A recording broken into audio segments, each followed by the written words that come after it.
Hey guys, welcome to world affairs. Now ये एक clear indication है कि 2021 काफी बेहतर होने वाला है, क्योंकि इस साल की शुरुआत में ही एक 3.5 साल लंबा डिप्लोमेटिक क्राइसिस खत्म हो चुका है।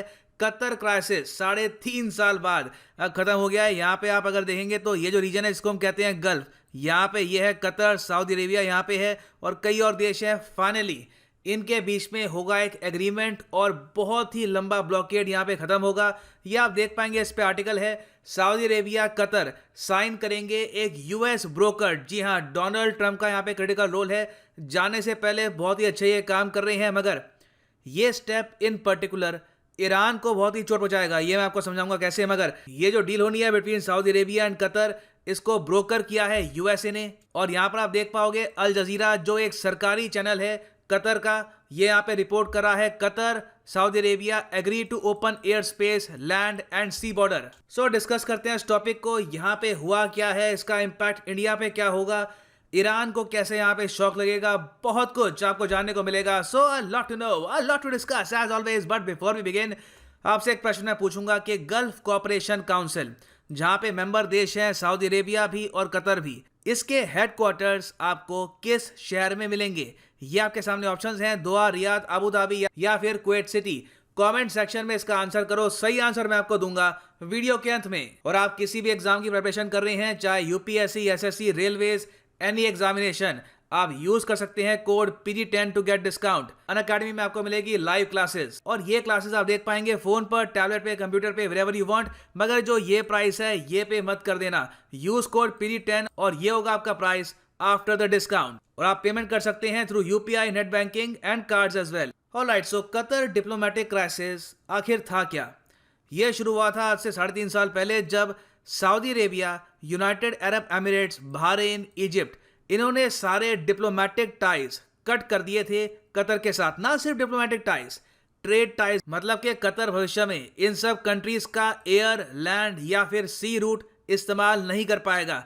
ये एक टाइप का ब्लॉकेड था ताकि कतर फंस जाए और ये प्रॉपर तरीके से ट्रेड ना कर पाए इंटरनेशनली। और आप सोच कर देखिए, ये जो मैप है आपके सामने, यहाँ पे आपको दिखेगा कतर। कतर की राजधानी है दोहा। पहले अगर मान लो कि कतर को एक फ्लाइट भेजनी थी टू यूरोप या फिर इवन इजिप्ट, तो बहुत ही आसानी से जो ये फ्लाइट है ये सऊदी अरेबिया का एयर स्पेस क्रॉस करके पहुंचती थी इजिप्ट। मगर ये जो ब्लॉकेड है, इसके बाद कतर को कहीं भी जाना था इन यूरोप और इन एनी अदर कंट्री, तो इनको लेना होता था एक बहुत ही लंबा रास्ता, और कई मिलियंस ऑफ डॉलर्स कतर की एयरलाइंस के वेस्ट हुए हैं फ्यूल पर बिकॉज ऑफ दिस ब्लॉकेड। उसके अलावा कतर बहुत सारा फूड, मेडिकल सप्लाईज, ये सब सीधा इंपोर्ट करता रहा सऊदी अरेबिया से, यूएई से। तो जब ट्रेड टैक्स कट हो गए तो ये भी क्वेश्चन आया कि कतर में क्या खाने की कमी हो जाएगी, क्या यहाँ पे क्राइसिस आ जाएगा? मगर मैं ये कहूँगा 3.5 साल तक कतर झुका नहीं। कतर ने इस ब्लॉकेड का ब्रेवी के साथ सामना किया। इवन दो यहाँ पे आप अगर देखें, हर फ्लाइट जो कतर को जाती थी वो इस तरीके से ये रूट अपनाती थी थ्रू ओमान। और यहाँ पे आप देख पाएंगे ये है कतर एयरवाइज की फ्लाइट ब्लॉकेड से पहले, और ये है फ्लाइट ब्लॉकेड के बाद। ये सब कतर ने झेला और फाइनली 2021 में ये ब्लॉकेड सऊदी अरेबिया ने खत्म करने का फैसला कर दिया है। अब यहाँ पर आपका क्वेश्चन आएगा कि ऑल राइट, सो आज से 3.5 साल पहले कतर को काफी दंडित करने का, पनिश करने का फैसला लिया था सऊदी अरेबिया और आसपास के काफी देशों ने। मगर क्यों, कतर ने ऐसा किया क्या था? देखो, प्रॉब्लम यहां पर यह थी कि कतर की जो विदेश नीति थी ये सऊदी अरेबिया को नुकसान पहुंचा रही थी। कतर के बहुत ही अच्छे रिलेशंस थे ईरान के साथ। ये बात सऊदी अरेबिया और बाकी जो गल्फ कंट्रीज हैं इन्होंने कभी एक्सेप्ट नहीं करी। उसके अलावा अल जजीरा, जो कतर का सरकारी न्यूज आउटलेट है, ये कभी कभी क्रिटिसिज्म करता रहा सऊदी अरेबिया का, बाकी गल्फ कंट्रीज का। और जब कतर के रिलेशंस ईरान के साथ बहुत ही ज़्यादा स्ट्रांग होने लग गए, तो यहाँ पर सऊदी अरेबिया और बाकी सब देशों ने ओपनली आरोप लगाया कतर पे कि ये देश आज के समय सपोर्ट कर रहा है आतंकवाद को, प्राइमरली मुस्लिम ब्रदरहुड को। उसके अलावा कुछ और जो मिलिटेंट आउटफिट्स हैं उनको सपोर्ट करता है ये। कतर ने कहा कि हो सकता है कि हम मुस्लिम ब्रदरहुड को सपोर्ट करते हो, मगर बाकी जगह जो बड़े जो टेरर आउटफिट्स की आप बात कर रहे हैं, हमने कभी भी उनको सपोर्ट नहीं किया। मगर यहाँ पे सऊदी अरेबिया कन्विंस था और इन्होंने यहाँ पर आतंकवाद का बहाना लगाकर कतर पे लगा दिया एक 3.5 साल का ब्लॉकेड। नाउ नेक्स्ट क्वेश्चन यहाँ पर यह आता है, ओके, सो कतर अकेला देश क्यों है गल्फ में जो चाहता है कि इनके बहुत ही अच्छे रिलेशंस हो विद ईरान? क्योंकि बाकी कंट्रीज को आप अगर देखो तो वो फॉलो करती हैं यहाँ पे सऊदी अरेबिया को, और सिंस सऊदी अरेबिया मानता है कि ईरान उसके लिए एक खतरा है, तो बाकी कंट्रीज के भी जो रिलेशन है ईरान के साथ काफ़ी ख़राब है, सिवाय कतर के। कतर ने हमेशा बहुत ही अच्छे रिलेशन रखे हैं ईरान के साथ। जब सऊदी अरेबिया का प्रेशर बहुत ज़्यादा हो गया कि इनसे रिलेशन कट करो, तो मैक्सिमम इन्होंने ये किया कि कभी कभी अपना जो एम्बेसडर है ये रिकॉल कर दिया, मगर कुछ महीनों बाद ये अपना एम्बेसडर वापस ईरान की तरफ भेजते थे ना। क्वेश्चन यहाँ पर यह आता है, कतर हमेशा ईरान के साथ अच्छे रिलेशंस क्यों चाहता था? इसका बहुत ही सिंपल आंसर है, कतर की नेचुरल गैस फील्ड, जो दुनिया की सबसे बड़ी नेचुरल गैस की फील्ड है, यह आपको मिलेगी ईरान और कतर के बीच में। और इसका नाम यहाँ पे आप देख पाओगे, साउथ पार्स नॉर्थ डोम गैस फील्ड। यहाँ पे आप देखेंगे ये ईरान है, यहाँ पे है यहाँ पर कतर, और ये यूएई, और पीछे ये है यहाँ पर सऊदी अरेबिया। तो कतर के लिए बहुत ही इंपॉर्टेंट था कि अगर इस गैस फील्ड में से लगातार नेचुरल गैस निकालनी है, इसको एक्सपोर्ट करना है, तो ईरान के साथ अच्छे रिलेशंस बहुत ही इंपॉर्टेंट है। अगर ईरान के साथ ये दुश्मनी रखते हैं तो यहाँ पर प्रॉपरली ये नेचुरल गैस एक्सट्रैक्ट करके एक्सपोर्ट नहीं कर पाएंगे। इसके अलावा आप अगर देखें तो कतर के ज़्यादा कोई इंटरेस्ट है नहीं ईरान में, it is primarily natural gas. So Saudi Arabia की कोशिश पिछले 3.5 साल में ये थी कि कतर को कैसे भी झुकाया जाए। कतर का जो यहाँ पर इंटरेस्ट है नेचुरल गैस का, इसको ये देश अवॉइड करके एक बार को हार मान ले और कहे कि ठीक है, हम सऊदी अरेबिया की जो विदेश नीति है इसको फॉलो करेंगे, ईरान के साथ रिलेशंस हम तोड़ देंगे या फिर बहुत ख़राब कर देंगे, और उसके बदले में जो भी यहाँ पर नेचुरल गैस में प्रॉब्लम आती है, ईरान हमको एक्सट्रैक्शन नहीं करने देता, वो हम बाद में देखेंगे। मगर कतर ने यहाँ पर हार नहीं मानी और कतर को एक्चुअली सपोर्ट किया इस पूरे टेन्योर में। ईरान ने, कतर को अगर एयर स्पेस चाहिए था तो ईरान ने इनको प्रोवाइड किया, ऑफ कोर्स उसके पैसे भी लिए। कतर को अगर कुछ चाहिए थे फूड सप्लाईज, तो ईरान ने इनको एक्सपोर्ट किए जब तक यूएस के सैंक्शंस बहुत ज़्यादा नहीं हो गए। और फिर एक और देश है टर्की, टर्की ने भी काफ़ी सपोर्ट किया कतर को पिछले 3.5 साल में, और टर्की और ईरान के सपोर्ट की मदद से कतर कैसे ना कैसे करके टिका रहा। और अब हम देख रहे हैं कि 2021 में हार मानी है तो सऊदी अरेबिया ने कि ठीक है, अब जो ये ब्लॉकेड है हम ख़त्म करते हैं, हम आपके साथ बैठ के एक डील करेंगे जहां पर आप हमको दोगे कुछ एश्योरेंसेस कि आप कुछ जो टेररिस्ट संगठन है उनको सपोर्ट नहीं करोगे, और उसके बदले में वापस आप हमारा air space, land area, trade route ये इस्तेमाल कर सकते हैं जैसे 2017 से पहले आप करते थे। तो जो ये डील है ये आज या कल में साइन हो जाएगी। और यहाँ पे आप अगर देखें तो जो कंट्रीज इन्वॉल्व हैं ये हैं बहरीन, कतर, सऊदी अरेबिया और यूनाइटेड अरब एमिरेट्स। ये मिलकर साइन करेंगी, एक टाइप की ये पीस डील है। और इंटरेस्टिंग बात ये है कि चारों जो देश हैं यहाँ पर ये हैं यूनाइटेड स्टेट्स के एलाइज।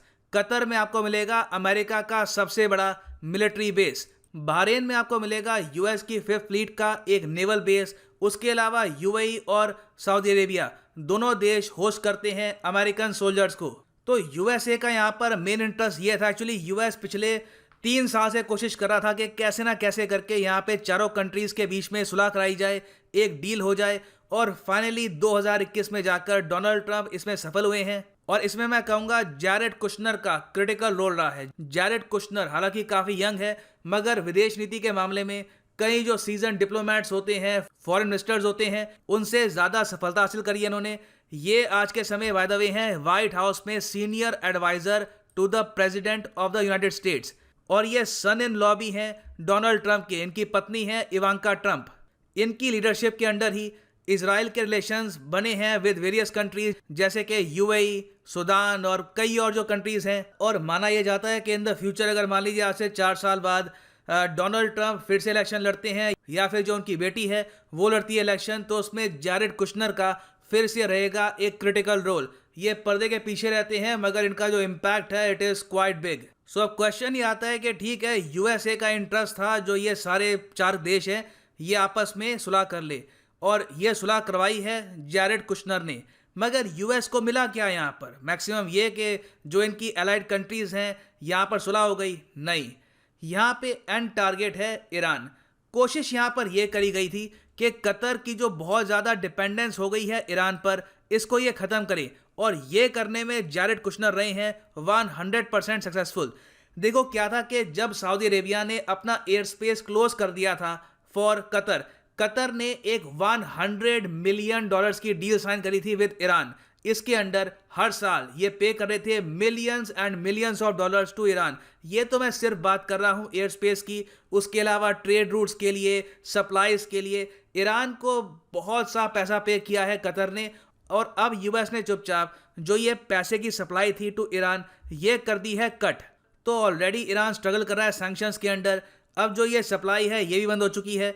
तो अब मोस्ट प्रॉब्ली ईरान डेस्परेशन में, बिल्कुल डेस्परेशन में यही चाहेगा कि जो बाइडन जल्द से जल्द आए और 2021 में ही वापस ईरान न्यूक्लियर डील स्थापित हो जाए। अगर ऐसा नहीं हो पाता तो ईरान को काफ़ी प्रॉब्लम आएगी और फाइनेंशियली 2021 ये प्रॉपरली झेल नहीं पाएंगे।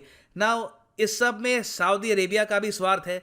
इनका स्वार्थ इसलिए है क्योंकि कोविड-19 की वजह से और जो ऑयल के प्राइसेस गिर गए हैं उसकी वजह से ब्लॉकेड को मेंटेन करना इनके लिए भी काफ़ी मुश्किल था। ये भी चाहते हैं कि जो ट्रेडर्स हैं यहाँ पे, जो बिजनेसमैन है, वो भी चाहते थे कि जो ये ब्लॉकेड है ख़त्म हो, वापस सऊदी अरेबिया, यूएई, बहरीन ये सब ट्रेड करना स्टार्ट करें विद कतर।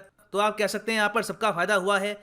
और अगर हम देखें इंडिया को तो इंडिया भी यहाँ पर है एक बहुत ही बड़ा विनर, क्योंकि देखिए हमारे इंटरेस्ट में था नहीं कि सऊदी अरेबिया, कतर, यूएई इनमें से हमको चूज़ करना पड़े। इंडिया के रिलेशन सबके साथ बहुत अच्छे हैं और फाइनली अब हमको यहाँ पे लिबर्टी मिल गई है कि इंडिया भी कतर के साथ मेजर इन्वेस्टमेंट अपॉर्चुनिटीज़ एक्सप्लोर करे।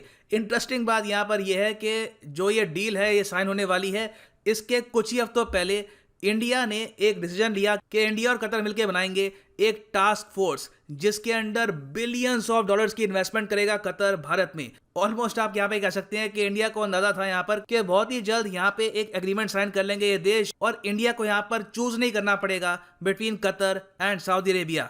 ना वापस आते हैं अपने क्वेश्चन की तरफ। हेडक्वार्टर्स आपको कहाँ पर मिलेंगे? गल्फ कोऑपरेशन काउंसिल के।